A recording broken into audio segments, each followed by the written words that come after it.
L'idée, c'est de gagner au moins 5 ans de vie à travailler pour toi plutôt que pour l'État. Donc, si on additionne le tout, c'est une quinzaine d'années de gagner.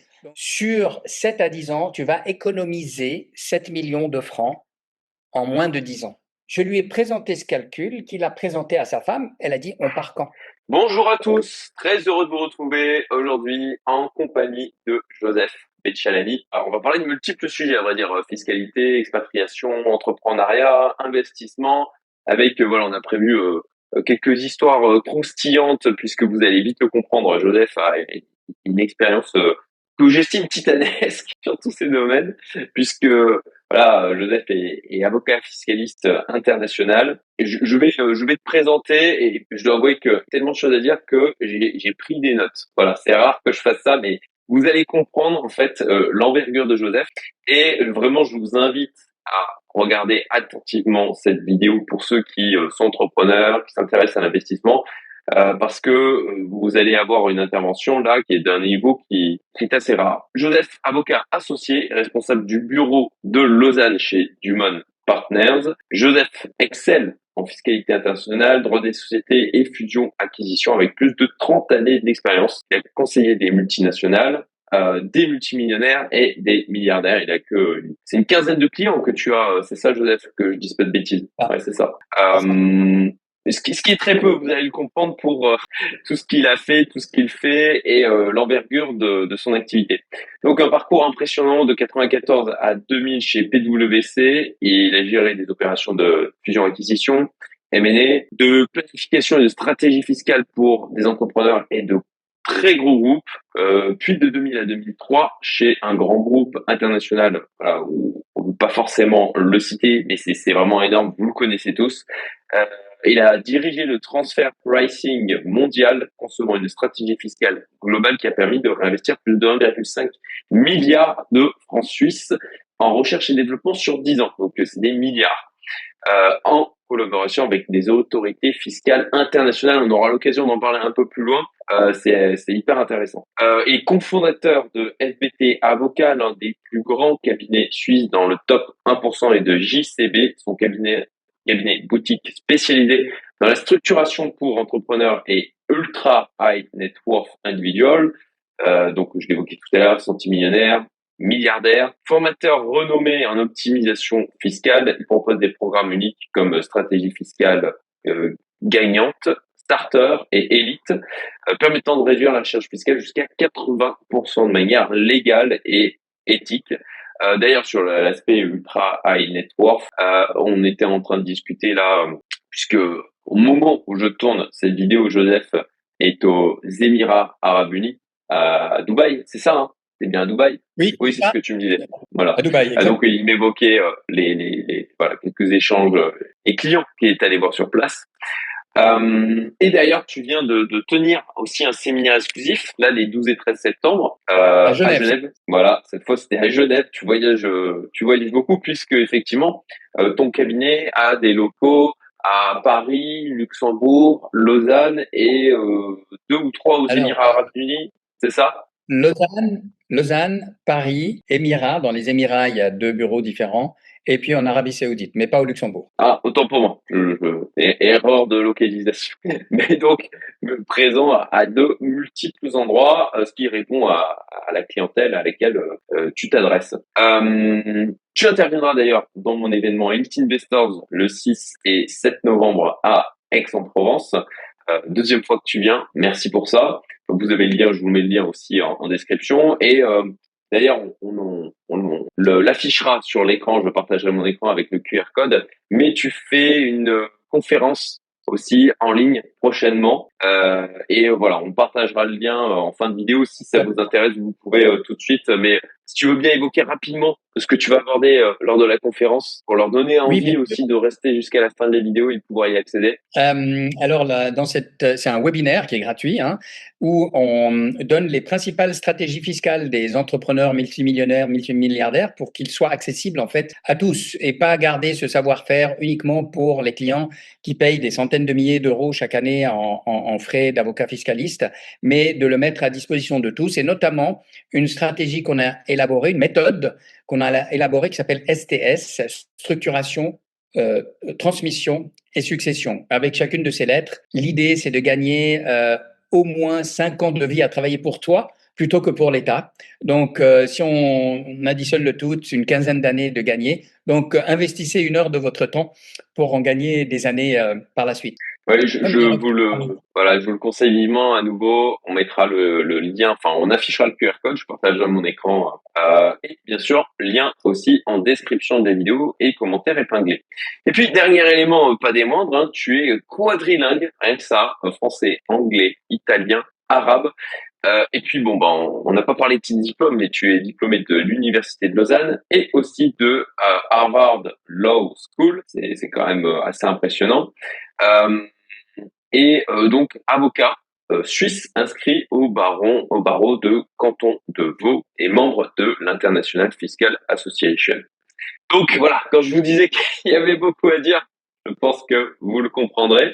Un parcours complètement hors norme. Bon, vous le voyez d'ailleurs, je ne suis pas dans mon environnement habituel. Voilà, c'est pas mon bureau habituel. Je suis chez un ami Alexandrov, pour que certains connaissent ici à Maurice, pour faire cette interview. Et on va donc, comme j'ai expliqué, parler de multiples sujets, beaucoup de valeurs. Donc, restez bien, écoutez avec attention. C'est une vidéo, une interview qui s'adresse à un public quand même plutôt avancé, des gens qui sont entrepreneurs, qui ont de l'ambition, qui potentiellement pensent à s'expatrier, qui veulent optimiser leur fiscalité, vous l'aurez compris, qui potentiellement aussi ont compris qu'il était important d'investir les revenus qu'ils peuvent tirer de leur activité. Donc voilà, je vous invite très vivement à rester jusqu'au bout et puis de pouvoir profiter aussi gratuitement de l'intervention comme ça de Joseph. Je pense que déjà vous comprendrez lors de cette interview le niveau de Joseph et que vous pourrez pousser plus loin grâce au webinaire gratuit qu'il organise prochainement. Alors, pour débuter, est-ce que tu pourrais partager ton parcours chez PwC et puis peut-être l'illustrer par une anecdote sur une opération M&A on a fait beaucoup, potentiellement complexe. Voilà, avec peut-être quelque chose de, tu vois, on va dire d'atypique ou de particulièrement intéressant à nous partager. Je te laisse la parole. Je vais beaucoup parler. Merci, merci Cédric de m'inviter. C'est super cool et je suis très content de m'adresser à ta communauté à qui j'ai eu l'occasion de parler l'année passée au sud de la France et c'était vraiment très sympa. Des gens qui posent des questions to the point, pas de bullshit, des investisseurs souvent bien éclairés et je suis heureux de pouvoir leur apporter quelques trucs et quelques anecdotes parce qu'effectivement, comme tu disais, l'investissement cumulé, c'est-à-dire ce que j'économise en impôts quand je le mets dans mes investissements, eh bien, il y a un effet cumulé qui fait qu'il y a une exponentialité de mon patrimoine et dans sa croissance. Plutôt que de laisser 30-40% à l'État, je les garde chez moi dans mon patrimoine pour les réinvestir au lieu qu'ils sortent de chez moi. Et évidemment, j'investis, ça rapporte. L'année d'après, je remets tout dans le panier, et d'où l'exponentialité que tu connais bien. J'ai pas de doute. Chez PwC, en fait, je suis allé un peu par accident parce que j'étais jeune avocat diplômé et je voulais aller travailler dans une grande étude d'avocat, faire de la fusion et de l'acquisition et du droit de la société. Toutes les études d'avocat m'ont dit non, chez nous tu fais ce qu'on te dit de faire, c'est pas toi qui décides ce que tu veux faire. Donc j'ai eu l'idée à l'époque d'aller dans les grandes fiduciaires, ce qui était une traîtrise totale pour le monde des avocats, d'aller chez la concurrence qui sont les grandes sociétés fiduciaires de comptabilité. Mais c'est ce que j'ai fait puisque à l'époque il y en avait 6 et j'ai eu des entrevues dans 2, puis les 2 souhaitaient m'engager. Et donc j'étais chez PricewaterhouseCoopers et là j'y suis resté pendant 7 ans où j'ai commencé directement à travailler pour des multinationales. Donc j'avais 24 ans et je travaillais pour des Nestlé, des Philip Morris, enfin toutes ces grandes multinationales dans le monde. Et tout d'un coup, il fallait restructurer des choses, racheter des sociétés, amener les aspects à ce stade uniquement légal. Au bout de 2-3 ans de fusion-acquisition, je me rendais compte que les fiscalistes, en fait, ils venaient et puis ils me disaient non, tu peux pas faire ça, tu peux pas faire ci, ça coûte trop cher. Et donc j'ai demandé à mon patron, écoute, fais-moi suivre les cours de l'expertise fiscale et puis dégrade-moi si tu veux, mais je veux aller dans le domaine fiscal. Et il m'a mis dans le domaine fiscal. Il m'a augmenté mon salaire et il m'a mis dans le groupe qui suit l'expertise fiscale, ce qui fait que je suis devenu petit à petit un expert en fiscalité ces 30 dernières années. Les anecdotes sympathiques où est-ce qu'on peut tourner en fait quelque chose de mal en opportunité pour un client ultra high net worth. Je te donne un ou deux exemples. On vient me voir avec, c'est une noirie, des gens qui vont succéder. Les parents sont très malades, ils arrivent, et puis les parents n'ont jamais parlé des enfants à ce qu'ils avaient, mais ont soupçonné qu'il y avait des structures très complexes. Et en effet, il y avait des structures complexes, il y avait plusieurs trusts, plusieurs sociétés sous-jacentes, avec des investissements soit en cash dans des banques étrangères, portefeuille d'investissement comme tu peux faire, soit de l'immobilier. Et donc ça, c'est une catastrophe parce que, un, c'était pas déclaré.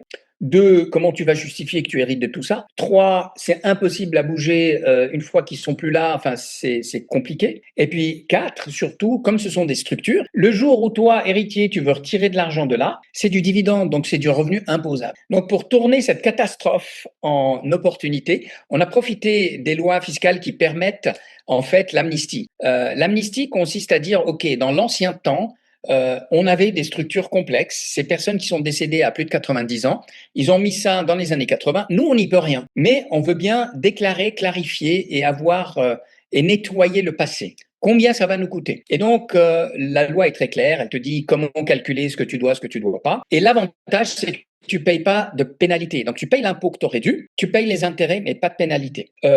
Et donc, quand tu payes l'impôt et les intérêts, mais sans pénalité, ça veut dire que tout l'argent que tu as géré pendant 40 ans, qui aurait dû être imposé, ne l'a pas été, tu es largement gagnant dans l'histoire parce que cet argent que tu n'as pas donné au fils, tu l'as fait fructifier de manière assez dynamique. Le deuxième avantage, c'est que tout le monde dort tranquille après ça. C'est clair, c'est net, ils peuvent dépenser leur argent sans regarder derrière eux. Et puis, surtout, comme lors de la discussion avec les autorités fiscales, on a obtenu l'accord comme quoi ces structures étaient transparentes. Si elles sont transparentes, c'est-à-dire fiscalement, elles n'existent plus. Et si elles n'existent plus, ça veut dire qu'il n'y a pas de dividende à distribuer. Tu es directement propriétaire de tes actifs. Inconvénient, tu dois payer l'impôt sur les successions sur ces actifs. Mais l'impôt sur les successions était d'environ 7% parce qu'on est en Suisse. Et donc, on les a payés. On a payé l'impôt passé plus des amendes. Et ce qui fait qu'on s'en est sorti, on a économisé peut-être sur un patrimoine d'une vingtaine de millions. On a économisé à peu près 6 millions de francs. Même en ayant payé l'impôt, 6 millions de francs parce qu'on aurait dû distribuer ces 15 et on aurait perdu à peu près 35-40% de ces 15. Donc, en prenant le devant et en transformant une catastrophe en opportunité, tout le monde y a gagné. Les héritiers ont pu en fait accroître leur patrimoine de 6 millions juste parce qu'ils ont fait juste finalement ce que leurs parents avaient fait faux. D'où l'importance de parler avec ses parents. Voilà, une petite anecdote croustillante. J'en ai plein. Mais je vais peut-être t'en donner une autre. Un jour, il y a un de mes clients qui a un groupe de sociétés en Suisse, en Allemagne, en Italie, en France et en Autriche. Et il a beaucoup investi sur les 30 dernières années dans son groupe à travers la holding de tête suisse. Il avait investi à peu près 20 ou 30 millions d'euros. Et ses comptables, les conseillers lui disaient, il faut en fait, en préparation d'une vente de ton groupe, puisqu'il arrive bientôt à la retraite, donc transmission, il faudrait nettoyer ses bilans et toutes ces dettes de la holding vis-à-vis de toi, il faut les remettre. Il faut faire un abandon de créances et puis il faut faire un abandon de créances entre la holding et les sociétés filles. Moi, j'ai dit non, j'aimerais pas faire un abandon de créances. Pour deux raisons. D'abord, ça m'est égal que les bilans aient l'air jolis. Pourquoi? Parce qu'un acheteur, il sait lire des bilans. Et on peut lui expliquer pourquoi il y a des dettes. Et donc, il va au-delà de l'aspect joli. Puis deuxièmement, quand la holding va vendre les sociétés sous-jacentes, elle va encaisser beaucoup d'argent. Cet argent, je préfère le lui rembourser, remboursement de dette non imposable, plutôt que dividende imposable, encore une fois, à son taux 35-40%. Donc, quand tu as une trentaine de millions et que tu as plutôt un remboursement de dette de 30 plutôt qu'un dividende de 30 millions après avoir vendu, eh ben, tu fais ces 12 millions d'économies. 4 fois 3, 12. Voilà. Donc voilà les petites anecdotes où on a une situation chargée, plutôt négative, et où avec un peu de réflexion et discutant avec le client, on peut en faire quelque chose de positif. Merci pour ces partages, putain intéressant. Tu vois, je suis surpris par rapport à la première histoire. Au final, tu as un patrimoine de 20 millions. Alors c'est bien, mais c'est pas non plus démentiel. Et est-ce que tu vois les multiples structures de trust, etc. qu'ils avaient mis en place, c'était pas complètement surdimensionné pour la taille de leur patrimoine? C'était totalement surdimensionné, mais il y avait des raisons pour cela. Il y avait des raisons parce qu'il y avait des affaires qu'ils ont dû faire qui devaient être extrêmement discrètes et ils cherchaient de la confidentialité plutôt que de la fiscalité. Et là-dessus, j'ai d'autres anecdotes parce que la confidentialité, en fait, pour les clients, ça peut aller soit avec de l'évasion fiscale, ce qu'on ne cherche pas, on cherche plutôt à détricoter ça, mais on veut surtout que ce soit clair et net, mais on veut protéger le ultra high net worth. Pourquoi? Parce qu'aujourd'hui, un ultra high net worth, il est sujet à des enlèvements et il est sujet à de la pression dans certains États. Ça existe, Cédric, oui, oui, dans certains États, pas chez nous, fort heureusement, où on te dit, tu sais, ton business là, il plaît bien à mon cousin. Et si tu veux continuer ton autre business, est-ce que tu ne ferais pas entrer mon cousin dans le tien? Allez, on se connaît. Donc ça, c'est de la corruption. D'accord? Donc, pour protéger le client de la corruption dont il peut être le sujet et devenir l'objet, et de la sécurité de sa famille, de ses enfants, eh bien, parfois, on monte des structures très complexes. Et notamment, on peut monter plus que des trusts et des sociétés sous-jacentes. On peut monter des fonds de placement, on peut monter tout un tas de choses dans le monde où le client disparaît totalement. Mmh. Et, euh, et comme et après, après, c'est les héritiers qui doivent gérer tout ça, détricoter. Et voilà. Donc, tu as raison. Pour 20 millions, c'est peut-être pas la peine de se prendre la tête, mais il y a d'autres raisons. Et n'oublions pas que les personnes qui avaient mis en place ça, ils ont vécu 30 ans après leur retraite de cette manne. Donc, les 20 millions, c'est ce qui est Mmh. resté après avoir mené un train de vie pendant 30 ans, etc., etc. Donc, on peut penser qu'il y avait un peu plus. Ok, ok, merci pour ta réponse. C'est éclairant. Alors, je vais me retenir de poser d'autres questions sur les histoires que tu viens de raconter parce que sinon, on va complètement s'écarter des questions que j'avais prévues. On va revenir sur l'entreprise multinationale que tu as pu accompagner. Ou moi, tel que je le comprends, c'est bien que si tu veux bien expliquer. Moi, je le comprends comme en fin de compte, ils ont pu faire une économie d'1,5 milliard et du coup le rediriger vers de la recherche et développement au lieu de le payer en impôts. Voilà comment je l'ai compris.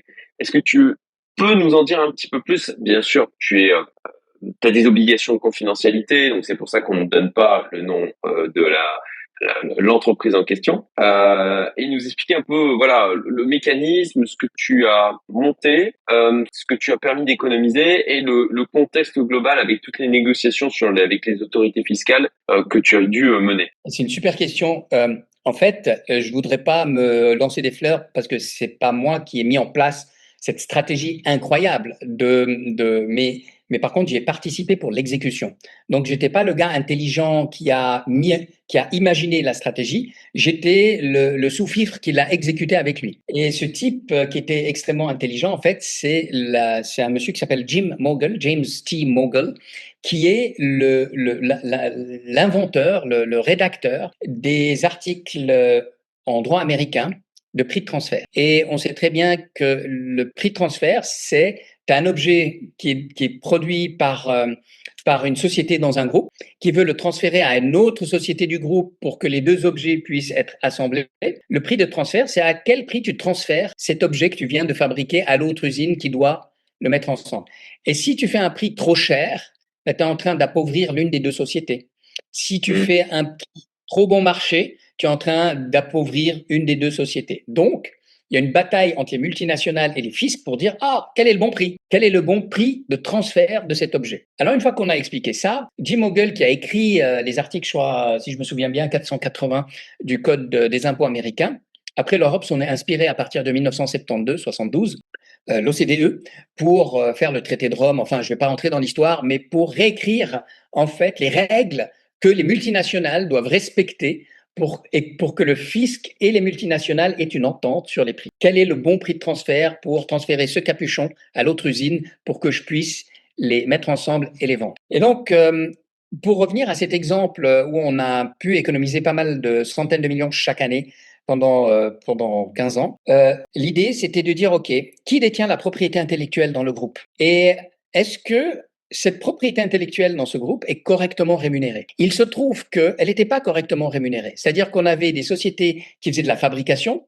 des sociétés qui faisaient de la distribution, qui gardaient énormément de marge par rapport à n'importe quel distributeur. Si tu distribues des Toyota, par exemple, tu as une marge de, je sais pas, de 3%, je dis n'importe quoi. Or, ils avaient des marges de 15, 20, 30%. Et le gars qui avait inventé la Toyota, ben lui, il se retrouvait un petit peu bec dans l'eau. Il se trouve que l'inventeur ou l'entité qui a détenu la propriété intellectuelle, les brevets, pas les marques, les brevets, aussi les marques étaient solides, mais les brevets, eh bien, cette entité-là était en Suisse. Et la Suisse était sous-payée. Et les autres États, France, Italie, États-Unis, Canada, Nouvelle-Zélande, Mexique, enfin 160 pays étaient surpayés par rapport à la valeur qu'ils apportaient. Notre propriété intellectuelle en Suisse était sous-payé. Donc le fisc suisse, il va te dire, hé mon gars, tu as inventé un truc que personne d'autre n'a, et tu es en train de laisser le profit au distributeur qui devrait avoir 3% de profit, il a 30%. Ça va pas, ça. Tu me suis? Ouais, c'est le fisc On qui a vient dire, corrigé cette...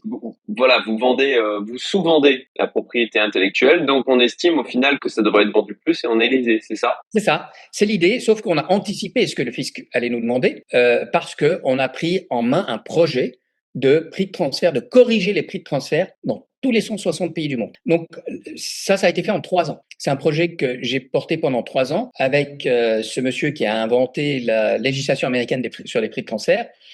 Et on a été visiter les différentes autorités fiscales dans le monde, principales, hein, on n'a pas été partout.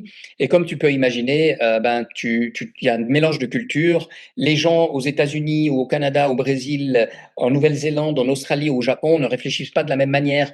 Et en Italie, tu te dis, est-ce qu'on va me mettre en prison une fois que je vais commencer à parler de ça? En France, qu'est-ce qui va se passer? Et étonnamment, je dirais que la France a été un pays extrêmement intelligent qui ont passé donc les gens à Bercy c'était le bureau qu'on appelle CF3 à Bercy qui s'occupe des prix de transfert.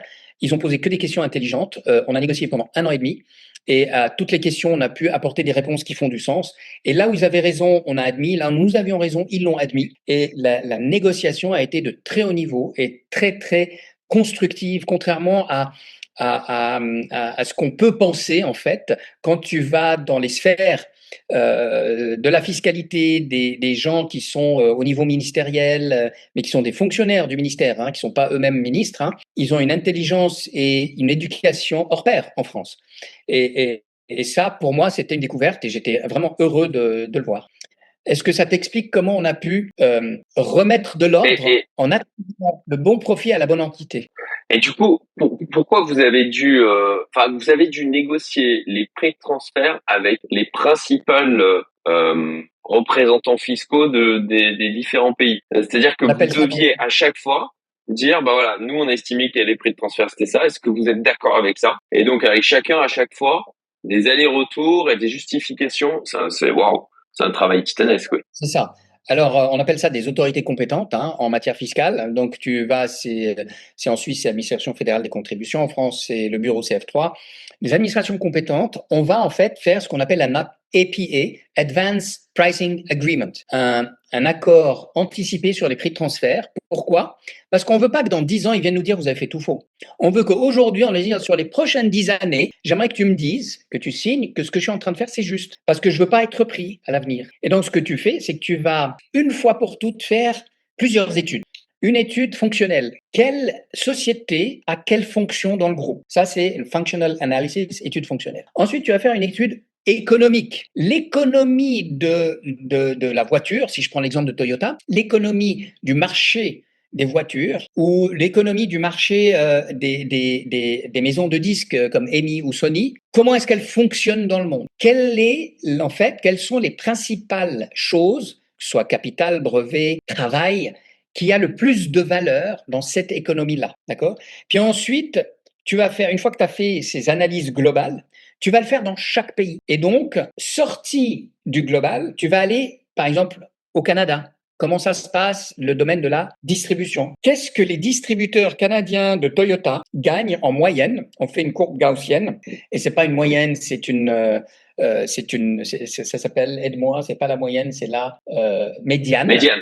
C'est la médiane dans une courbe de Gauss. On regarde, ok, la plupart, on va faire des recherches. Il y a des économistes qui vont aller sur l'ordinateur, qui vont aller dans les bases de données comme Amadeus, où il y a des abonnements qui coûtent extrêmement cher, et tu vas donner tous les critères, tu vas dire voilà le business dans lequel on est, voilà les fonctions qu'on fait. Nous sommes distributeurs, on achète, on vend, mais on n'a même pas, par exemple, de stock chez nous. C'est la maison mère qui porte le stock. Elle le dépose chez nous. Parce que si tu portes le stock, tu as le droit à plus d'argent. Puisque tu prends un plus grand risque, tu mobilises de l'argent.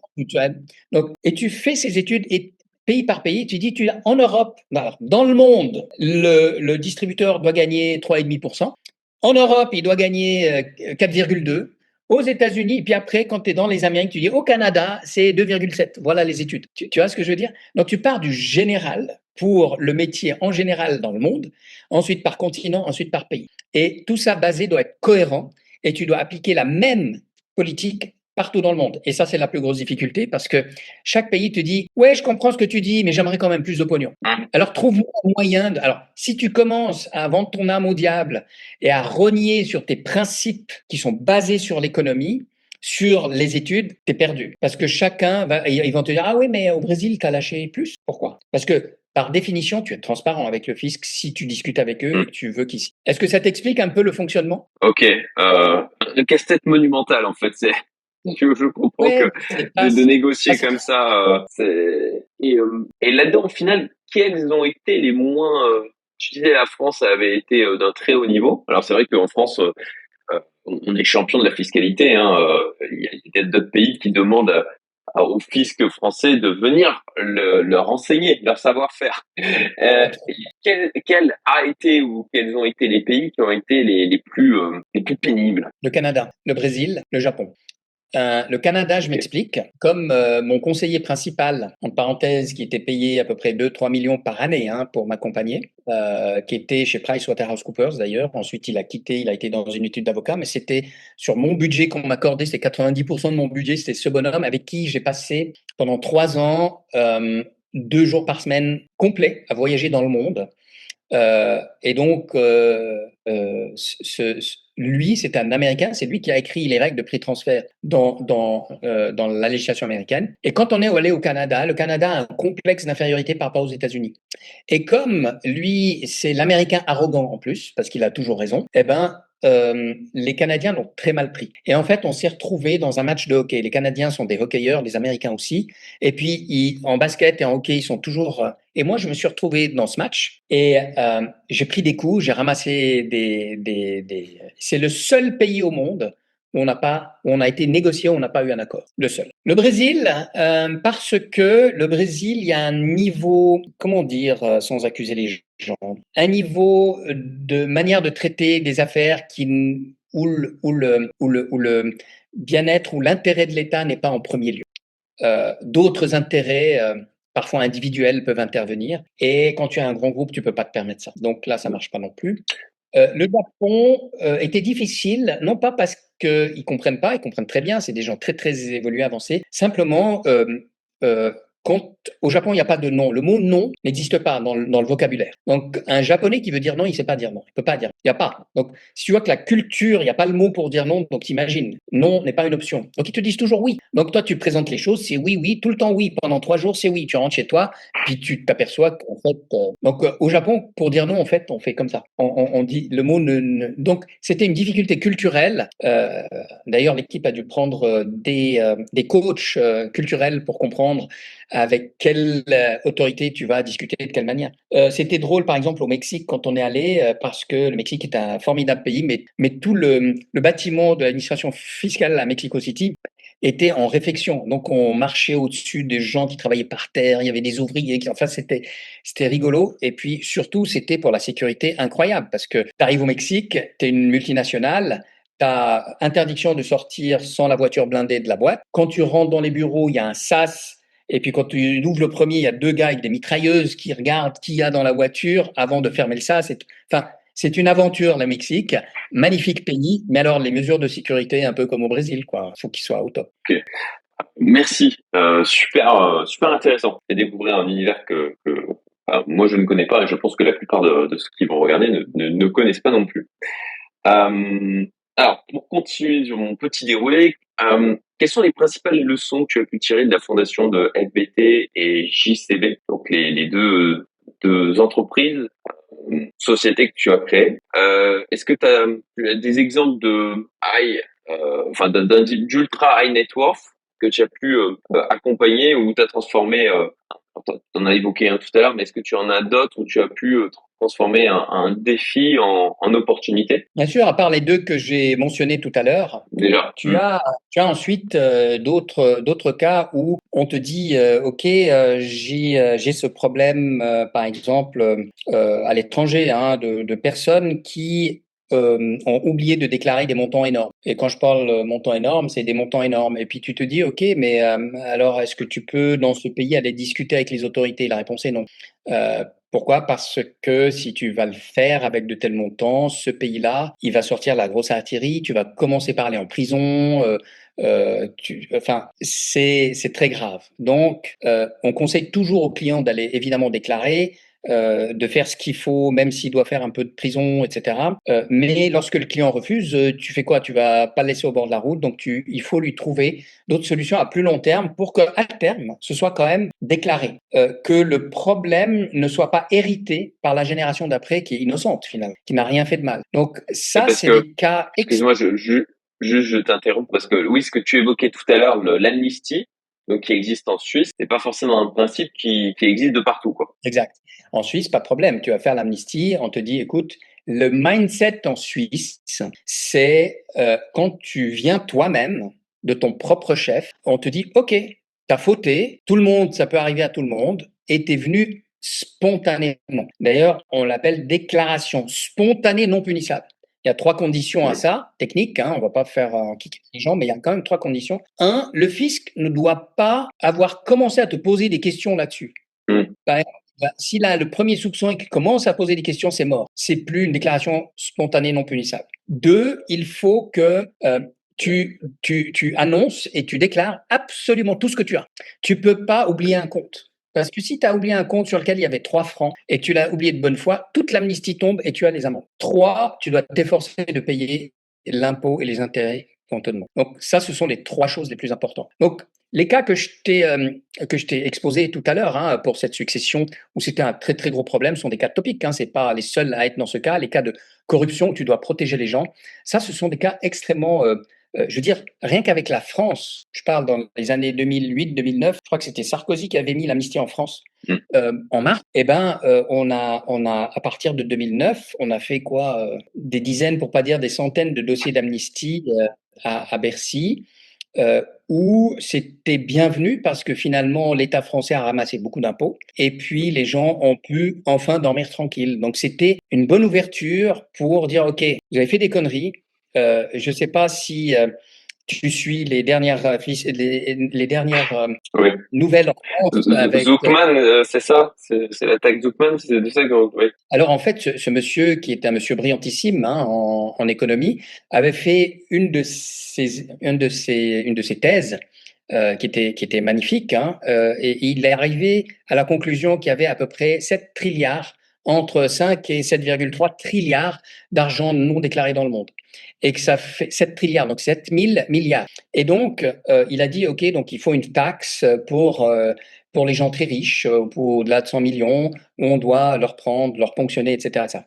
Bon, ça c'est pour les gens extrêmement riches, mais ce qu'il oublie et ce qu'on oublie politiquement, c'est que tu mets une taxe pareille, qu'est-ce qui se passe le lendemain?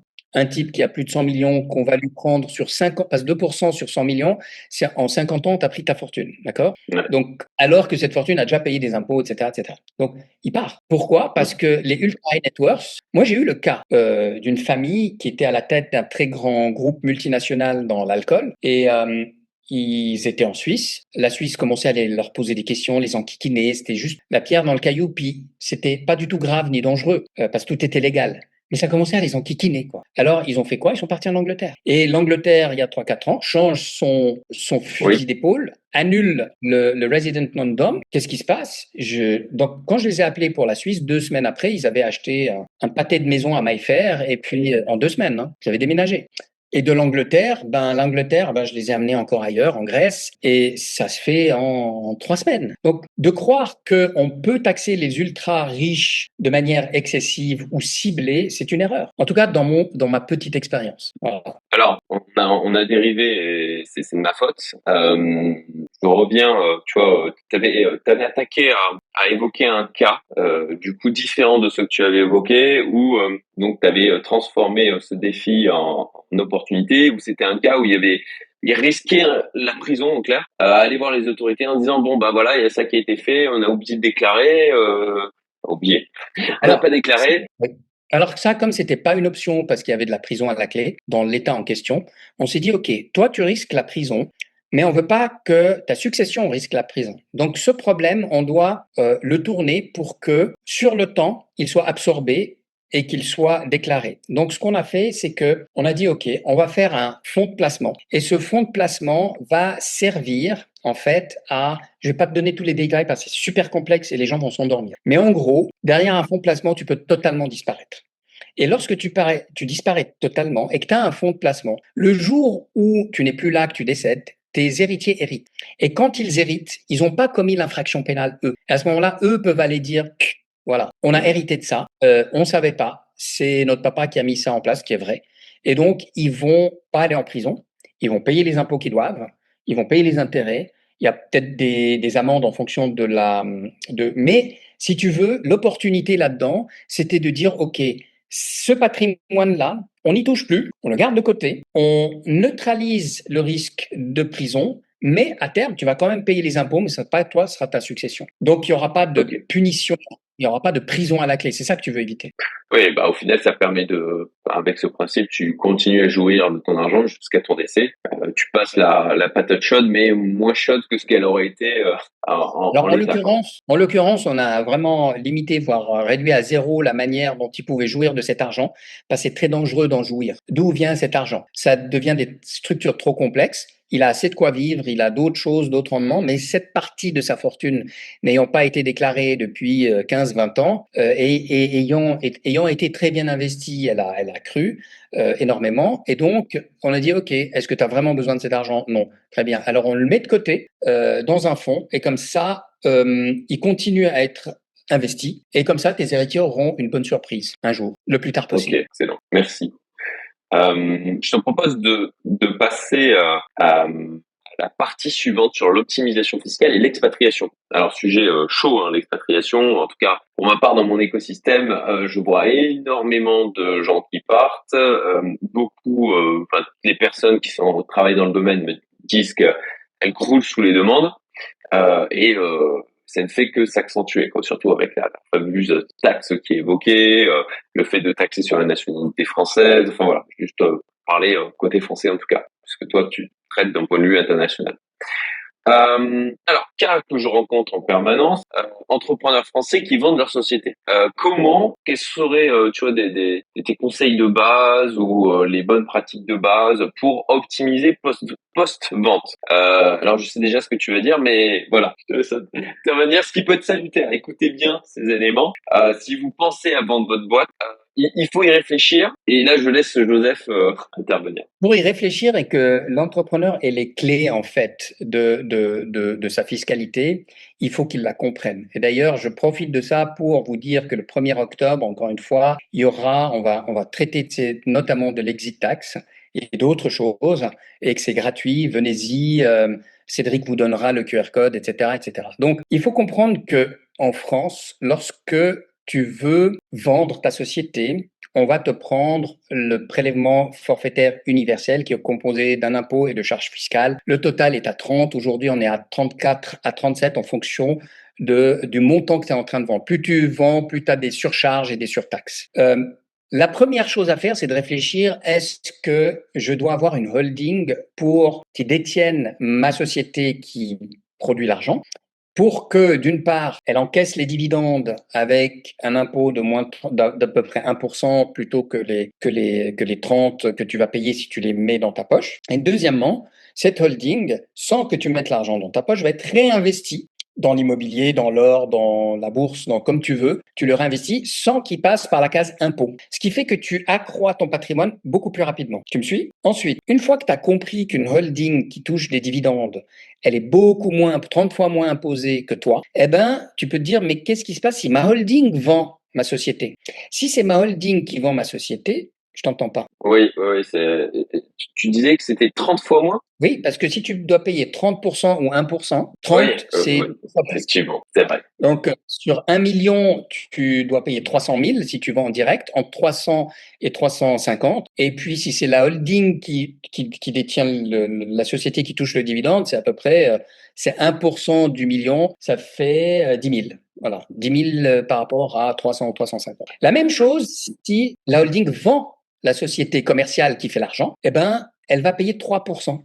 Donc, c'est 10 fois moins que les 30 ou 35 que tu dois payer si c'est. Donc, c'est pour ça que, déjà, en restant en France, sans parler d'exit, tu mets dans une holding des sociétés sous-jacentes qui donnent du dividende pour que ce dividende soit réinvesti sans qu'on te prenne 30%.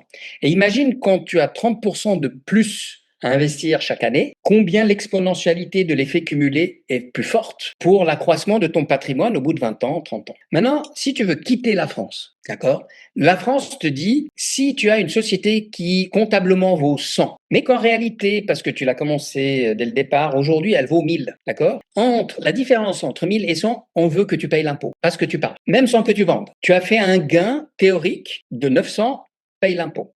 Alors, comme c'est très très injuste quand même, parce que les gens n'ont pas vendu, il y a des méthodes qui ont été mises en place dans la loi pour dire, OK, ça dépend où tu pars. Si tu pars en Europe, alors on te fait un report, tu gardes cet impôt pour le cas où, c'est un sursis pour le cas où tu vendrais ta société plus tard, alors tu devras nous donner l'impôt. Si tu es parti pour l'Europe. Si tu es parti pour en dehors de l'Europe, tu dois en plus donner des garanties parce que qu'est-ce qui se passe si tu reviens jamais payer? Maintenant, ce sursis, il est d'un certain nombre d'années, 2 ans ou 5 ans. Avant, il était de 15. Il a été réduit 2 à 5. 2, si ta société vaut maximum 2 350 000 à peu près, et puis 5 ans si elle vaut plus que ça. Si elle vaut moins que 800 000, il n'y a pas d'exit tax, sauf si tu détiens plus de 50%, etc., etc. Mais part du principe qu'il y a de l'exit tax partout. Maintenant, si tu es parti 5 ans après que tu as vendu, tu as réglé le problème, d'accord? Mais si, par exemple, tu as une société commerciale qui fait de l'argent, tu as un acheteur qui se présente, il te fait une offre super irrésistible, tu es en France, tu n'es pas parti, tu n'as pas le temps de partir et d'attendre 5 ans. Le fait que tu aies anticipé en mettant une holding, la holding va payer les 3%, elle va prendre cette petite claque au lieu des 30 à 37, et ça te laisse le temps, toi, actionnaire de la holding, d'organiser, de restructurer ton patrimoine pour compresser légalement la charge fiscale. Exemple, il y a des gens qui, pour leur retraite, ils ont envie de faire un tour du monde. Alors ils se disent, OK, bon, bah, je vais quitter la France, j'ai ma holding en France. Comme c'est de l'argent que je viens d'encaisser, eh ben, il n'y a pas de différentiel entre les 10 millions que je viens d'encaisser, parce que c'est du cash encore. S'il y a un différentiel, c'est pas grave, il y aura un sursis, etc. Enfin, ce qu'on a dit tout à l'heure. Mais admettons que c'est du cash, il n'y a pas de sursis. Eh ben, qu'est-ce qui se passe? Eh ben, ils ont le temps de choisir le pays où ils veulent aller, de mettre la structure qu'il faut dans ce pays, soit pour continuer à bosser, soit pour simplement tirer les dividendes de leur société française vers le nouveau pays, en profitant, par exemple, si c'est la Suisse, le nouveau pays, quand tu distribues un dividende d'une société française à une société suisse, parce que tu habites en Suisse, tu as déménagé, qu'il y a de la substance dans ta nouvelle société, eh ben, c'est 0%, d'accord? Et ce qui arrive en Suisse est imposé à peu près à 0%, 0, c'est insignifiant. Ça te laisse le temps d'organiser, de prendre de l'air, de réfléchir, plutôt que tu n'as pas de holding, tu as un acheteur, parce que c'est le marché qui décide de ton patrimoine. L'acheteur, il vient, il te dit, écoute, moi je veux ta boîte, c'est maintenant, c'est pas dans 5 ans, ni dans 2 ans d'ailleurs. Eh ben, tu dis, pas de problème, je vais payer les 3% dans mon holding et j'ai le temps pour voir venir. Tu me suis? Oui. Ok. Donc oui, la holding hyper important. Et comme tu dis, il faut anticiper. Parce que est-ce que tu peux constituer la holding, je veux dire, voilà, tu trouves un acheteur, tu n'avais pas de holding, et bon bah tu l'as fait juste avant l'achat. Est-ce que l'État peut pas arriver en disant non mais oh, tu te moques de nous là, c'est abusé. Alors, de manière générale, lorsque tu fais des choses comme ça uniquement pour des raisons fiscales, on peut te dire tu abuses de la loi, c'est-à-dire que c'est un abus de droit. Et donc, tu l'as fait uniquement pour des raisons fiscales. Si tu l'as fait uniquement pour des raisons fiscales, tu risques de te faire redresser. Mais de manière générale, c'est légitime, puisque c'est dans la loi, qu'une personne constitue une holding. Si elle le fait très rapidement avant la vente, en fait, il faut expliquer pourquoi.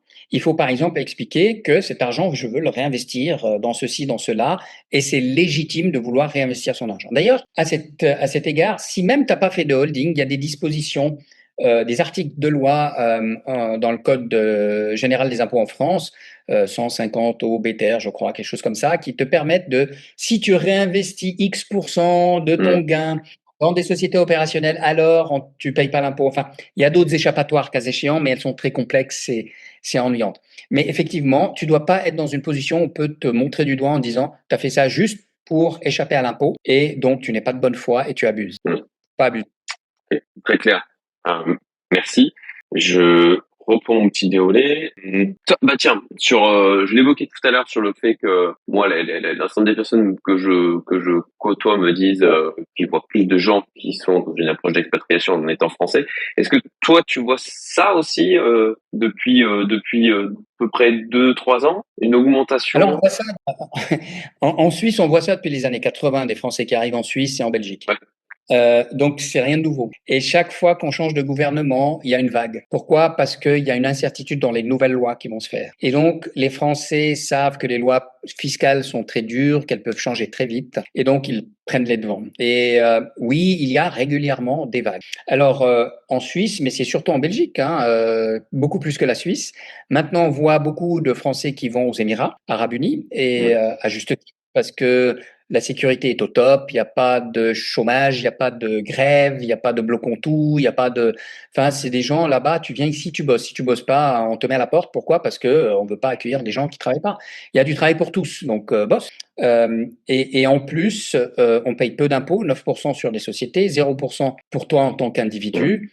Les gens viennent, les multinationales viennent. Au départ, Dubaï avait une mauvaise presse parce que c'était une plateforme d'argent douteux, on savait pas, etc. Mais tout ça, c'est de l'histoire ancienne. Aujourd'hui, tu as des multinationales, c'est un hub international pour le transport, pour la logistique, pour la marchandise.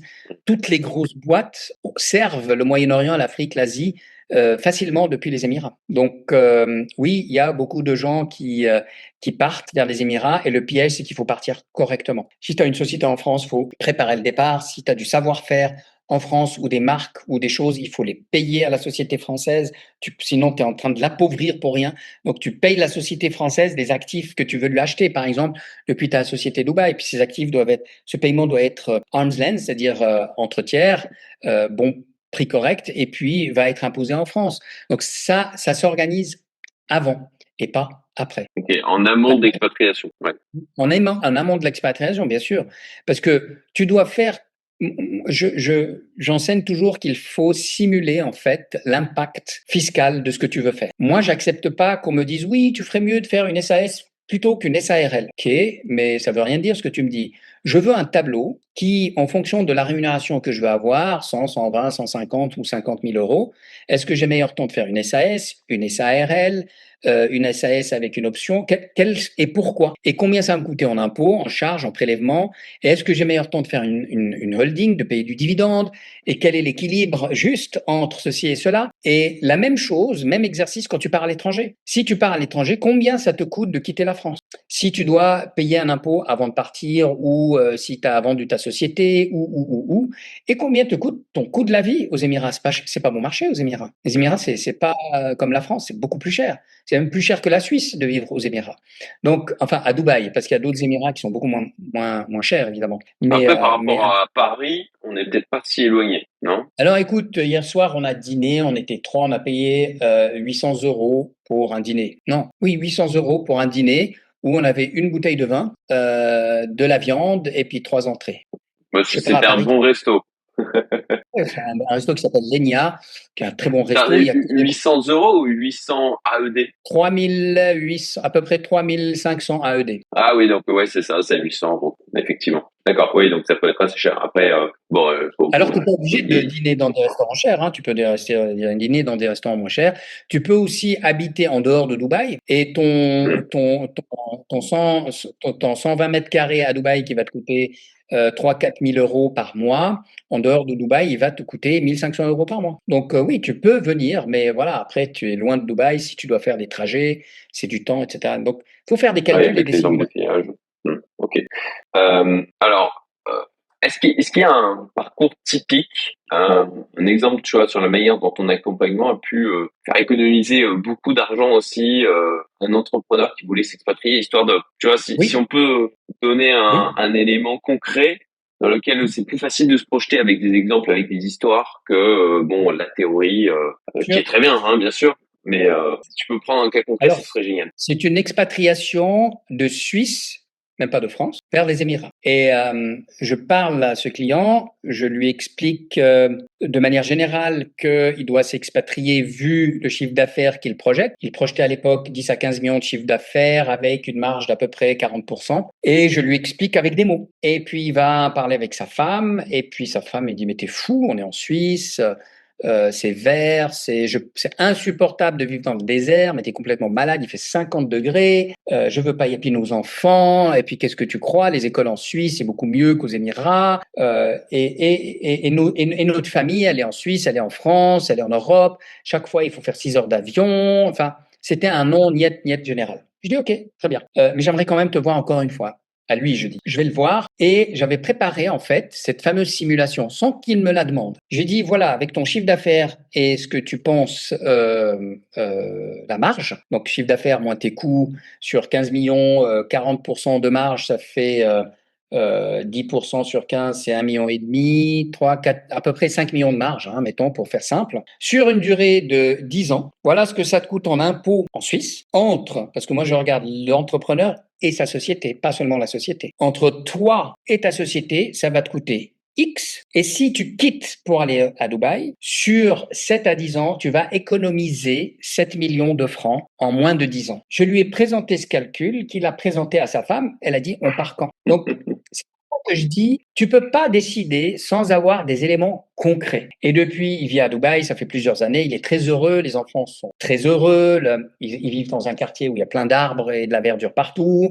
Voilà. Et puis c'est pas le seul, il y en a d'autres. Mais c'est un exemple assez partant où il y avait beaucoup de résistance. Et puis j'ai dit ok, je respecte la décision, mais pour faire mon job comme il faut, je dois te dire ce que ça te coûte de rester ici. Qu'est-ce qu'il avait oublié dans son raisonnement? Il avait oublié, il se disait oui, mais en Suisse, on paye 15% d'impôts. J'ai dit oui, ta société, elle paye même 14% d'impôts. Ce que tu as oublié, c'est quand l'argent sort de la société pour aller dans ta poche, combien ça coûte? Et là, ça te coûte 41,5%. Et donc, quand tu regardes seulement une partie du problème, ça va. Mais moi, ce qui m'intéresse, c'est de regarder qu'est-ce qui me reste à la fin dans ma poche, pas seulement dans la poche de ma société. Et là, la différence était de 7 millions. Et en réalité, il a explosé son chiffre d'affaires. Mais alors, dans ce cas, il a fallu organiser les choses. Quand il est parti, il a fallu racheter aux sociétés suisses les actifs, Oui. la propriété intellectuelle, tout ce qu'il avait bâti en Suisse. Tu peux pas partir comme ça. Donc, ça, il y a eu un coût, mais ce coût était vite amorti. Avec ces 7 millions, c'était net au bout de, je me souviens plus, 8 à 10 ans. Eh ben, c'était une économie. Et aujourd'hui, cette économie, elle est beaucoup plus importante puisque son chiffre d'affaires et sa marge étaient plus importantes que projetées au départ. Donc, Alors, souvent, on fait des projections sans avoir des chiffres et des simulations, et ça, c'est une erreur. c'est hyper intéressant le cas que tu viens d'évoquer parce que il y en a pas mal qui ont leur entreprise en France, qui veulent pas forcément la vendre, mais qui veulent quand même s'expatrier. Donc là, tu as donné un exemple suisse, mais tu vois, en termes de mécanisme, comment c'est possible au final de, voilà, je suis en France, ok, je vais m'installer à Dubaï, île Maurice pour prendre mon exemple, euh, Panama, que sais-je. Et je garde ma société en France. Ça voudrait dire, donc, je constitue une société sur le lieu de mon expatriation et je fais racheter les actifs sur de la société française par la société sur le lieu de mon expatriation. C'est ça? De manière à Pas pouvoir forcément, pas forcément, mais ça peut être. Je t'explique. La première partie de ton raisonnement est parfaitement exacte. Puisqu'on parle de Dubaï, prenons l'exemple de Dubaï ou la Suisse, peu importe. Tu vas aux Émirats Arabes Unis et tu as une société française qui continue à travailler. Alors la question c'est est-ce qu'elle continue à travailler là-bas ou est-ce que tu vas transférer toute l'activité aux Émirats? Première question. Si tu transfères toute l'activité aux Émirats, tu dois évaluer, valoriser cette activité en France et dire à la société française, effectivement, je fais une société aux Émirats, je t'achète cette activité, d'accord? Et puis, je te paye, je paye l'impôt en France et j'ai fini ce que je dois faire avec la France, je développe aux Émirats. Ici, on a fait un peu différemment. On a dit, je prends les sociétés que j'ai en dessous, j'ai une société à Dubaï et la société à Dubaï rachète à moi, entrepreneur qui suis parti à Dubaï, rachète mes propres titres. D'accord? Alors attention, il y a l'exit tax en France, donc il faut faire attention à ça. Oui. Mais en admettant qu'on a fait des choses comme il faut, qu'on a prévu le temps. Si tu rachètes les titres, là en l'occurrence c'était Suisse Émirats, donc les sociétés émiriennes a racheté le groupe français. Elle l'a racheté. Donc le groupe français qui avait déjà des liquidités, il pouvait payer des dividendes à zéro entre la France et les Émirats. Et payant du dividende aux Émirats. Les Émirats, comme c'est un revenu de dividende, comme en France, comme partout dans le monde, ce revenu n'est pas imposé ou très peu. D'accord? Et ensuite, quand il se payera un salaire ou un dividende aux Émirats, eh ben, il ne payera pas d'impôt dessus. Donc, je récapitule, si tu pars de France ou de Suisse, c'est pas la même chose, parce qu'en Suisse, il n'y a pas d'exit tax. En revanche, si tu pars de Suisse, que tu fais cette structure, sur le premier dividende que tu verses, tu vas quand même payer 15% d'impôts, mais sur les suivants, tu vas plus payer que 5 au lieu de 35 au départ. En France, la situation est différente parce que tu dois attendre les 2 ans ou les 5 ans. Pendant ce temps-là, tu peux avoir une franchise avec ta société qui dit autorise-moi à utiliser le savoir-faire français, ou bien en fonction de ton business, hein, ou bien je vais distribuer depuis la France, je vais faire depuis les Émirats, je vais faire du commercial aux Émirats, je vais faire mon activité aux Émirats. Et moi, mon salaire déjà étant aux Émirats ne sera pas imposé. Et puis, je suis en train de prendre une licence, histoire de ne pas payer trop cher et pas d'avoir d'exit tax. Je suis en train de payer une licence à la France pour être autorisé de faire le même business, mais aux Émirats. Depuis les Émirats. Tu me suis? Donc, c'est un peu théorique ce qu'on est en train de dire, mais ça te donne un sens que le pays d'où tu pars, avec ses lois, va donner le ton avec le pays où tu arrives sur comment faire. Est-ce que j'achète la société? Est-ce que je mets une licence? Est-ce que je rachète les actifs et passifs de la société? Mais je sais qu'à terme, je vais déplacer le centre de mes intérêts vitaux. Parce qu'attention, si tu ne déplaces pas le centre de tes intérêts vitaux, tout ce que tu fais ne sert à rien. Le fisc français, suisse va dire, ah, tu fais semblant d'être aux Émirats. Et ça va pas. Donc tu dois réellement, si tu veux, tu peux pas avoir une stratégie fiscale qui soit basée sur du vent. Parce que là, tu reçois la claque. C'est avec les intérêts et avec les amendes. Ok. Je peux en Donc, mais ce que j'entends aussi, c'est qu'effectivement, c'est très spécifique en termes de stratégie. On peut pas dire, bah voilà, globalement, faut faire comme ça. Non, ça va dépendre de la situation personnelle. Ça va dépendre du pays de départ. Bon, si on prend la France, ok, on connaît globalement les conditions, mais ça va aussi dépendre du pays dans lequel on va venir s'installer. Et il y a des moyens, en tout cas, ce qui est, je dirais, rassurant, c'est qu'il y a des moyens d'optimiser les choses et potentiellement de dire ok, je paye une fois, je fais un rachat d'actifs de parts, que sais-je, mais pour le reste de l'activité, je ne paierai plus. Alors, c'est pour ça qu'on fait des simulations. Un, est-ce que tu peux payer? Deux, est-ce qu'une banque va te financer? Trois, est-ce que je vais amortir ce coût fiscal et en combien de temps? Donc, il faut, si tu veux faire ces calculs de simulation, tu le fais pas comme ça sans vraiment réfléchir et faire tes calculs. C'est hors de question, ce serait léger. Simulation, la simulation est obligatoire. Et évidemment, pour répondre à ta question, on peut faire mieux que si l'entrepreneur fait tout seul sans être conseillé. Ça, c'est pas photo. Dans tous les cas qu'on voit, on arrive à améliorer la situation. Dans tous. Tous. Et tu vois, est-ce que par rapport à ce changement, cette expatriation, où parfois on a une vision simpliste de la chose, est-ce que toi tu vois fréquemment des clients qui sont confrontés à des problématiques, des défis culturels, et je parle aussi en fait de des services fiscaux locaux avec une culture différente, une approche de la fiscalité différente, où ça leur pose des problèmes. Voilà, entre ce à quoi ils ont pu être habitués en France, et puis ensuite aller à Monaco, en Suisse, voilà, comme on l'a évoqué, Émirats Arabes Unis, Maurice, Espagne même. Alors écoute, moi l'expérience que j'ai avec Monaco, les Suisses qui s'expatrient à Monaco, ils reviennent. Pourquoi? Parce qu'en Okay. Suisse, quand tu as une certaine surface financière, tu as une expérience de vie, une qualité de vie exceptionnelle. Tu vas à Monaco, tu peux avoir les milliards que tu veux, tu vis dans un appartement avec 500 000 personnes autour de toi et chacun cuisine des trucs bizarres qui sont bizarres et qui arrivent jusque dans ton appartement. Tu n'as plus ton jardin, tu plus ton... Tu vois, donc les gens reviennent. La qualité de vie n'est plus du tout la même. Maintenant, les Suisses qui vont aux Émirats Arabes Unis, il y a la chaleur, c'est un point important. Donc, généralement, ils prennent des vacances en juillet-août. D'ailleurs, les écoles sont fermées à juillet-août. Les Français qui vont aux Émirats, ils s'intègrent assez bien parce que la communauté française est assez importante. Et il y a pas mal de Français aux Émirats. Et en réalité, les autorités fiscales, il faut savoir que sur le plan personnel, il n'y en a pas, puisqu'il n'y a pas d'impôt. Et les autorités fiscales sont là pour les sociétés. Et donc, tu traites avec ton comptable et ton auditeur, puisque l'audit est obligatoire aux Émirats arabes unis. Et là, tu as des manières de faire la comptabilité, des règles comptables qui sont un petit peu différentes des nôtres, mais qui sont largement les mêmes. Il y a quelques différences. Et puis, ces différences se gèrent en discutant avec le comptable. Par exemple, la difficulté principale aujourd'hui aux Émirats, puisque ce sont les premières années où les gens payent de l'impôt aux Émirats, parce que le temps que la loi soit votée, que les exercices passent, qu'on dépose les déclarations, que ce soit taxé, c'est la première fois de leur vie qu'aux Émirats, ils vont taxer des sociétés cette année. Donc c'est délicat.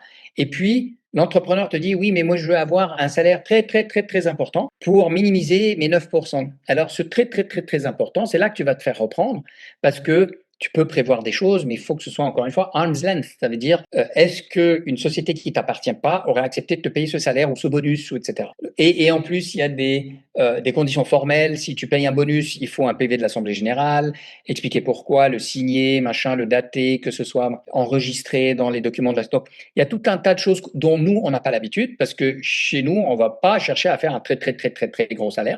On va chercher plutôt à faire plutôt un petit salaire parce que les charges sociales nous tuent en Europe et surtout en France. Donc, c'est ici, c'est l'inverse.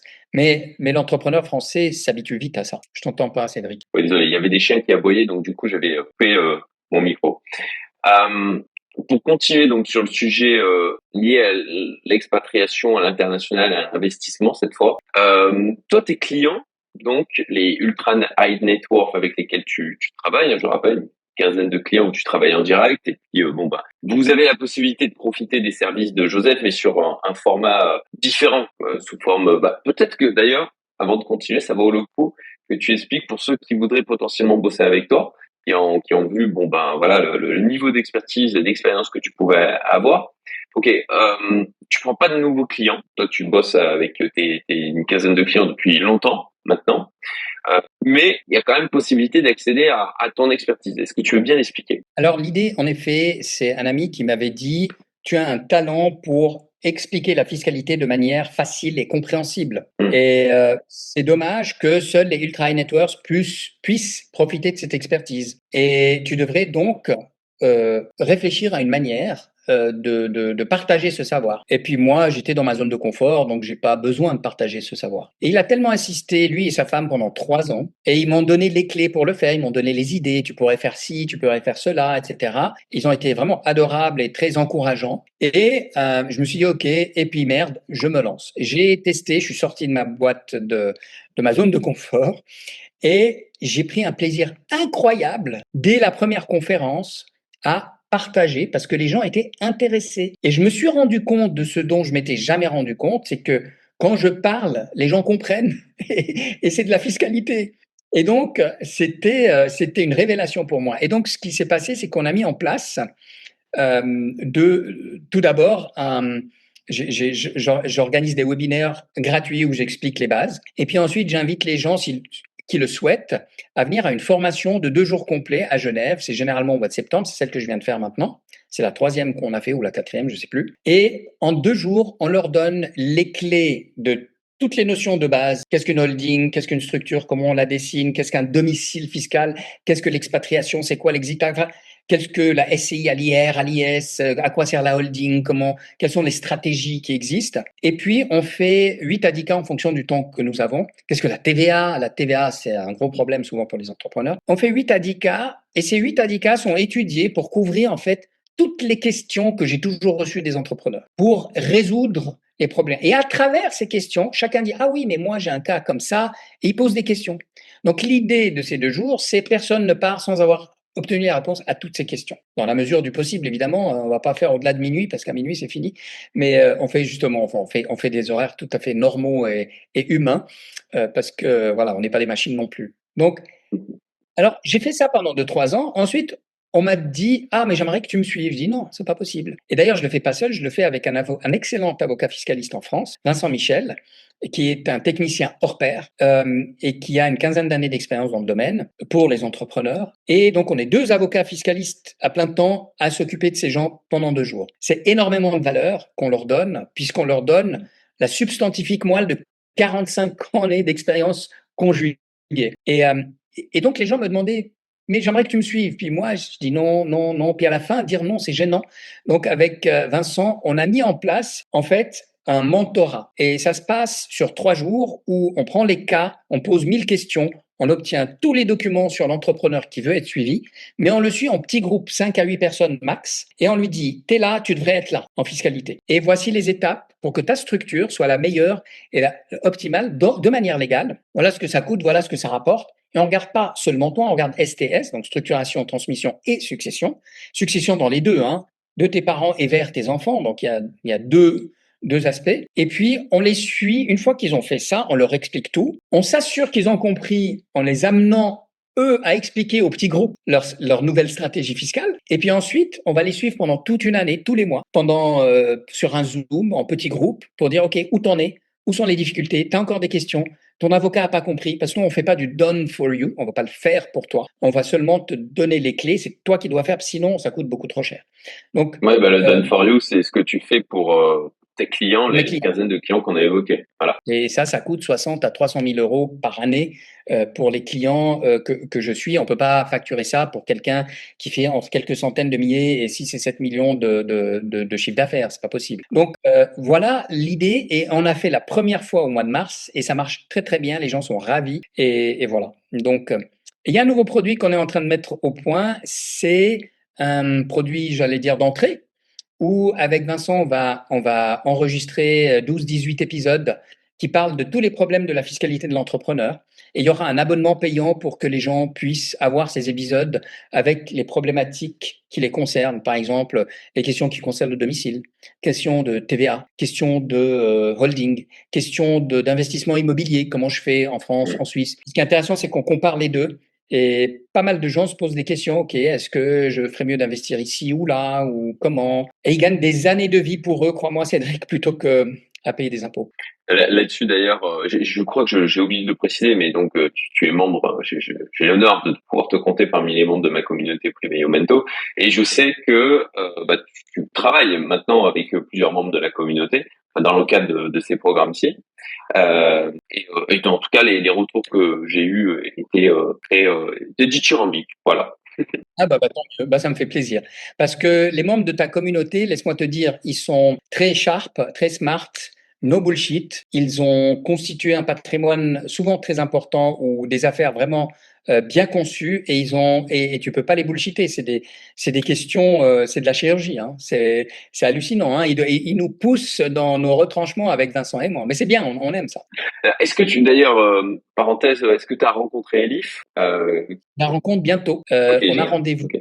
On a rendez-vous. Je lui ai proposé 2, 3 dates. On va se voir semaine prochaine ou celle d'après, je sais plus. Ok, excellent. Je me risque. Je pense que tu vas l'adorer. Tu vas l'adorer. Elle est très intelligente, parcours de dingue, des valeurs humaines exceptionnelles. Voilà. Voilà. Ok, alors je continue. Merci pour. Alors oui, bah tiens, pour ceux qui veulent rentrer justement dans l'univers de Joseph, je vais partager mon écran et je vais vous afficher donc le QR code. Je vais le faire maintenant avant de poursuivre. Ok. Et donc normalement, vous avez le QR code là qui s'affiche. Vous prenez votre téléphone, vous scannez le truc et du coup vous pouvez vous inscrire au webinaire qui aura lieu. Donc tu disais tout à l'heure, c'était quelle date? Je veux pas dire de bêtises. 1er octobre, c'est écrit là. Voilà. 1er octobre. C'est ça. Voilà.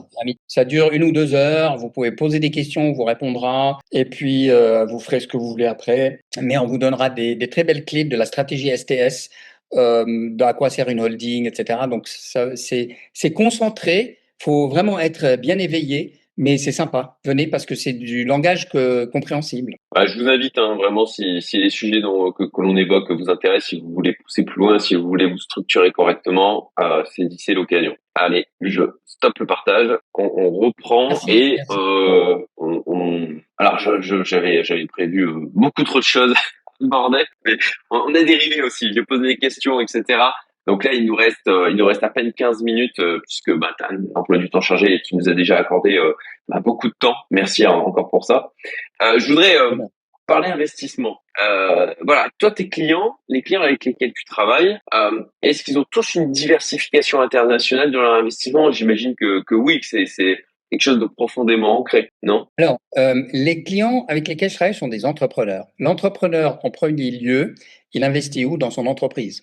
C'est sa priorité Mm. parce que c'est quelque chose qui dépend totalement de lui. C'est pas les cours de bourse, c'est pas, les décisions politiques et il vaut mieux évidemment investir en soi en premier lieu que, ailleurs. Maintenant, une fois qu'il a atteint un certain niveau et qu'il peut, commencer à investir, généralement, heu il regarde 2 choses. Il regarde le risque géographique et le risque sectoriel. Alors moi, je suis pas un professionnel de la finance, mais c'est ce que j'observe que je te rapporte. Leur analyse, c'est souvent très personnel. Ils lisent énormément, et par exemple, ceux qui sont, attachés à la technologie, s'ils investissent 1 € en Europe, ils vont en investir 10 aux États-Unis. Parce que les États-Unis, c'est the place to be, incontournable. Tous les drivers de la technologie, bien que ça ne nous fasse pas plaisir ici en Europe, ils sont aux États-Unis. Et j'ai posé plusieurs fois la question, malgré le dollar qui tombe, pour eux, le dollar a atteint probablement un plancher pour un bon moment, les 70 par rapport au franc suisse et peut-être 80 par rapport à l'euro, je ne sais pas. Et donc, ils se disent de toute manière, on surperforme aux États-Unis par rapport à l'Europe. Donc, même si on est en euros, et on gagne pas autant qu'être dans la technologie américaine. La deuxième catégorie de clients, ils te disent oui, il n'y a pas que les États-Unis. Ils commencent à regarder la Chine. Ils commencent seulement à regarder la Chine avec attention. Ils me disent Alibaba est sous-coté, etc. Moi, je me souviens que la Chine est une dictature et que demain, le patron peut se refaire mettre en prison s'il ne fait pas ceci, s'il ne fait pas cela. Donc, sur la pointe des pieds, la Chine, je prendrais plutôt des indices que des sociétés. J'en avais moi-même pris d'ailleurs des indices chinois qui longtemps étaient en bas, puis qui commencent à frétiller maintenant. Ensuite, j'ai de plus en plus de personnes qui tombent amoureux de l'or alors qu'ils ne voulaient pas en entendre parler il y a pas si longtemps. Et il y a même les ultra high net worth. Pour certains d'entre eux, l'or n'est plus une commodité, c'est la nouvelle devise. C'est-à-dire que je réfléchis plus en dollars, je réfléchis plus en euros, je réfléchis plus en pounds, je réfléchis en or. Et donc, au fur et à mesure, ils achètent de l'or, ils transforment. Et une fois qu'ils ont transformé en or, comme ils ont besoin d'investir, ben, ils cherchent le moyen de leverager sur l'or du fiat, des espèces sonnantes et trébuchantes, pour investir dans leur business. C'est comme les États-Unis avant 1972, où comment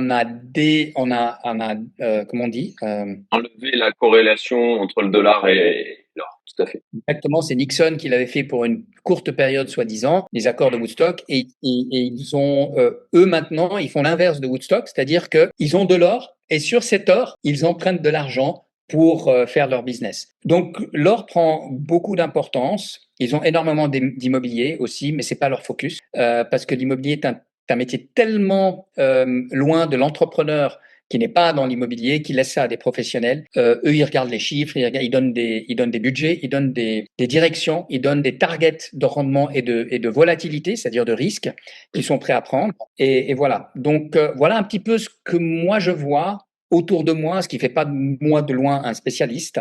Euh, C'est hyper faire attention. intéressant avec toi la typologie de personnes que tu peux côtoyer et effectivement bon bah sur la partie tech moi étant pas mal concentré sur ce sujet bon, quand tu as les 2 tiers des investissements en venture capital qui se font aux États-Unis 2 tiers donc des investissements en venture capital dans le monde c'est aux États-Unis oui bah clairement ça fait sens c'est là-bas qu'il y a des choses qui se passent. Juste faire attention que sur le plan fiscal, la personne qui a Mm. des actions américaines et des biens aux États-Unis est soumise aux droits d'impôt aux États-Unis. Je le dis en passant, c'est pas très grave, mais il vaut mieux le savoir plutôt que de ne pas le savoir et être surpris. Et en fait, pendant longtemps, les banques n'ont jamais fait ce qu'il fallait parce qu'elles en ont marre d'être des assistants de fisc américains. Mm. Mais comme elles ont de plus en plus de pression, on commence à dénoncer, puisqu'il y a l'échange d'informations en plus, elles Mm. commencent à rapporter au fisc américain de plus en plus, ah, il avait des Philip Morris dans son dossier, donc il faut déclarer et payer l'impôt sur les successions. Donc attention juste à ça, l'avoir en tête. Ça ne veut pas dire qu'il ne faut pas être dans le marché américain, mais l'avoir en tête. Ok, merci. Est-ce que d'ailleurs il y a des zones du monde à éviter absolument, tu vois, pour toi avec ta vision d'avocat fiscaliste en termes d'investissement, ou peut-être même d'ailleurs des classes d'actifs. Encore une fois, avec ta casquette, hein, je te demande pas en tant qu'investisseur ou quoi que, tu vois, par rapport à ce que tu vois de ce que font tes clients, est-ce que il y a des choses qu'ils évitent comme la peste en ce moment? Je peux pas dire le dollar puisqu'ils investissent aux États-Unis principalement. Alors, il y a des continents, par exemple, Amérique latine, Afrique, Asie, ils connaissent mal. Et les clients africains qui connaissent l'Afrique investissent massivement là-bas et nulle part ailleurs. Et ils gagnent énormément d'argent. Mais je conseille pas à un non-initié d'aller dans ces pays parce que il faut connaître le terrain. Et donc, aucun de mes investisseurs, hormis qu'ils viennent d'origine de là-bas, n'investit en Amérique latine ou en Afrique. Aucun. Et encore moins au Moyen-Orient. Pourquoi? Parce qu'ils ne connaissent pas. Et puis, les bourses, là, même aux Émirats arabes unis, moi, j'ai de la peine et j'en vois pas qui investissent dans des valeurs à la bourse aux Émirats arabes unis. Donc, on reste dans les grandes bourses européennes, les grandes bourses américaines, les classiques. On va pas aller. La Chine, ils l'ont fui comme la peste, mais maintenant, gentiment, parce que les gros investisseurs ont compris que la Chine n'était pas du tout stable et que tout pouvait arriver. Mais l'appât du gain fait que, gentiment, on y retourne à pas de loup comme ça ou de chat, je sais pas, gentiment. Donc, Afrique, Amérique latine, et puis Chine, on commence à revenir là, apparemment. Ok, merci beaucoup. Bon bah écoute, on arrive au bout. J'aurais eu encore des questions, mais peut-être que ce sera l'occasion d'une autre intervention. D'ailleurs, si vous voulez encore, Joseph, dites-le dans les commentaires. D'accord, si vous avez des questions que vous auriez souhaité lui poser, mettez-les dans les commentaires. Potentiellement, voilà, s'il accepte, si elle en a possibilité, peut-être qu'on refera une intervention de Joseph. Joseph, merci encore beaucoup.